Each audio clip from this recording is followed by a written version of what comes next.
nouvelle vidéo consacrée à l'alimentation avec un sujet dont on entend beaucoup parler en ce moment, l'aspartame. Donc je voulais vous faire un petit debunk, entre guillemets, sur le sujet, est-ce que l'aspartame est cancérigène ou pas? Alors, l'origine de cette vidéo, elle prend sa source au travers d'un article dans Le Point, écrit par le docteur Jérôme Barrière, qui est oncologue et débunker, si j'ose dire, scientifique, de beaucoup de choses, puisqu'en fait, on retrouve dans les médias, qu'ils soient physiques ou en ligne, beaucoup d'informations parfois un petit peu erronées, dont la seule volonté c'est de faire du trafic, enfin, notamment en ligne, ou avoir des lecteurs, et en fait, ces articles mettent souvent le point sur des sujets vraiment d'importance minime par rapport au cancer, en occultant les véritables préoccupations que sont le tabagisme, l'alcool, la mauvaise alimentation, l'obésité et l'absence d'activité physique qui sont véritablement les facteurs principaux de cancer.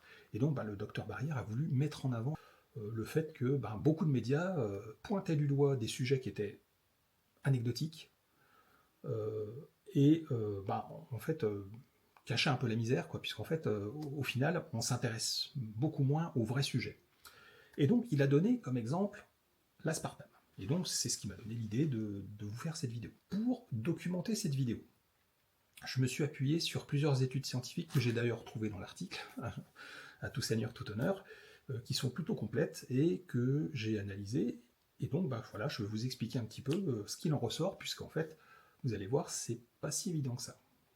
Alors tout d'abord, qu'est-ce que l'aspartame? L'aspartame, c'est un édulcorant artificiel que vous connaissez certainement, qui a été inventé dans les années 60, me semble-t-il, qui a fait l'objet de pas mal d'études scientifiques dès les années 70, et c'est une substance qu'on trouve soit en poudre blanche, soit en petits granulés, qui a un goût sucré et qui est censé remplacer le sucre, tout en apportant très peu de calories par rapport au sucre. Et puis bien évidemment, il n'apporte pas de glucose, donc qui permet de contrôler le niveau de glycémie. Donc on le retrouve dans pas mal de produits, dans les boissons light ou zéro, Coca Light, Coca Zéro, etc., dans les yaourts allégés, dans certains médicaments même, ayant parfois le goût sucré, et bien évidemment dans des édulcorants de table, comme je vous l'ai dit, soit en poudre, soit en petit cachet. Donc pourquoi il a été mis sur le marché? C'était pour permettre aux personnes qui souffraient d'obésité ou de diabète soit de réduire le rapport calorique, soit de contrôler leur glycémie, et d'ailleurs ça marche très bien pour ça. Alors concernant les doses maximales quotidiennes acceptables, les doses maxi conseillées par jour, donc il y a plusieurs organismes qui réglementent un petit peu tout ça, et donc les valeurs que l'on retrouve au sein de ces organismes, alors que ce soit aux États-Unis ou au travers de la FDA, qui est connue, c'est la Food and Drug Administration, ou alors des organismes européens, on a des quantités qui vont de 40 à 50 mg par kilo de poids de corps. Ce qui veut dire que pour une personne de 70 kg, il ne faut pas dépasser entre 2,8 et 3,5 grammes par jour. Alors, à peu près 3 grammes, en gros. Donc, ça, c'est quand même une quantité, quand vous voyez la taille des cachets, je ne sais pas comment ça pèse, mais ça peut être très loin du gramme, ça fait quand même une quantité assez importante d'aspartame par jour, par personne. Donc ça, cela étant posé, on peut se poser la question, est-ce que l'aspartame est cancérigène ou pas? Alors, il y a eu pas mal d'études qui ont suggéré que ça pouvait être le cas, mais les études les plus inquiétantes, en fait, elles s'appuyaient sur des tests in vivo sur des animaux, et le problème, c'est que elles présentaient très souvent des problèmes de protocole, et surtout, elles utilisaient des doses très élevées d'aspartame. Donc ça, j'en avais déjà parlé, notamment sur le bleu de méthylène, où une étude avait démontré entre guillemets que les cellules cancéreuses pouvaient être détruites par le bleu de méthylène, sauf que c'était à des doses 10 fois trop élevées par rapport à ce que l'être humain est capable de supporter. Vous voyez un peu le genre de truc. Là, on est exactement dans le même cas de figure, c'est que les études qui ont montré que ça pouvait augmenter le risque de cancer, c'est que les doses administrées étaient extrêmement élevées, et qui plus est sur des animaux. Alors il y a d'autres études un peu plus sérieuses, donc il y a notamment une étude française de 2022 qui s'appuie sur Nutrinet Santé, donc je vous en avais déjà parlé dans une vidéo, qui suit plus de 100 000 personnes, et cette étude a montré qu'il y avait une faible augmentation du risque de cancer chez les gros consommateurs d'édulcorants, en particulier l'aspartame. Et donc cette étude suggère un lien possible avec les cancers du sein ou les cancers liés à l'obésité. Alors le problème de cette étude, c'est qu'elle suggère un lien possible. Ça fait 2 suppositions imbriquées.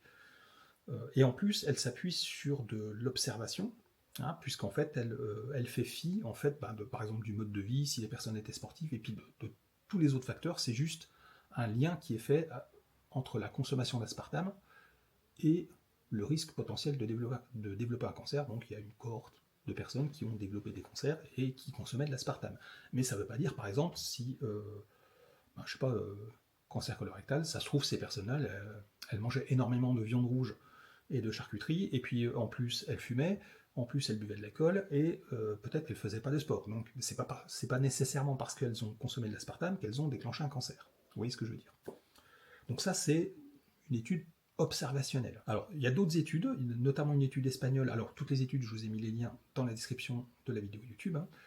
Une étude espagnole qui n'a pas montré d'augmentation du risque de cancer en général chez les consommateurs d'aspartame, mais qui a noté tout de même une augmentation possible du risque de cancer de l'estomac et du cancer colorectal chez les personnes diabétiques qui consommaient beaucoup d'aspartame. Donc ça veut dire que c'était des personnes déjà avec un facteur de risque aggravé. Donc là, on est sur quelque chose d'un peu plus concret, mais il y a quand même une comorbidité, donc en l'occurrence le diabète, qui est mise en exergue avec une consommation élevée d'aspartame. Puis bon, il y a plusieurs autres études avec des cohortes statistiques provenant d'Europe, des États-Unis ou d'Australie qui n'ont pas confirmé de risque particulier de l'aspartame par rapport au cancer. Alors du coup, comme on est face à des études qui sont parfois contradictoires, c'est un petit peu difficile de tirer des conclusions. Ce qu'on peut en dire, c'est que le débat sur l'aspartame et le cancer, il est loin d'être clos, puisqu'en fait, aujourd'hui, on ne peut pas véritablement dire si l'aspartame est cancérigène ou pas. Donc, d'un point de vue purement scientifique, il n'y a pas de preuve concrète avérée que c'est le cas. Sauf, comme je vous l'ai dit, pour les personnes qui souffrent de diabète, où là, il faut peut-être modérer sa consommation. Ce que je dirais pour conclure, c'est que, comme toujours, en fait, c'est l'équilibre la clé de tout. Alimentation variée, mode de vie sain, pratique d'activité sportive, limitation de la consommation d'alcool, pas de tabac si possible. Ça reste en fait les meilleures solutions pour prendre soin de sa santé, en quelque sorte. Pour ma part, je n'ai jamais consommé d'aspartame. Je préfère largement consommer beaucoup moins souvent un petit peu de sucre de canne ou du sucre de coco ou du xylitol, notamment quand je fais des desserts, donc c'est des substituts naturels, plutôt que de consommer un produit artificiel. Bon, ça c'est mon point de vue. J'ai éradiqué absolument tout ce qui était artificiel de mon alimentation. Voilà, j'espère que cette vidéo vous aura plu. Ma conclusion, c'est que scientifiquement, rien ne prouve que l'aspartame est cancérigène, mais qu'il faut tout de même en limiter sa consommation, puisque on n'a pas aujourd'hui la certitude que c'est quand même très bon pour la santé. N'hésitez pas à commenter, à me dire ce que vous en pensez, et puis à très bientôt pour une nouvelle vidéo.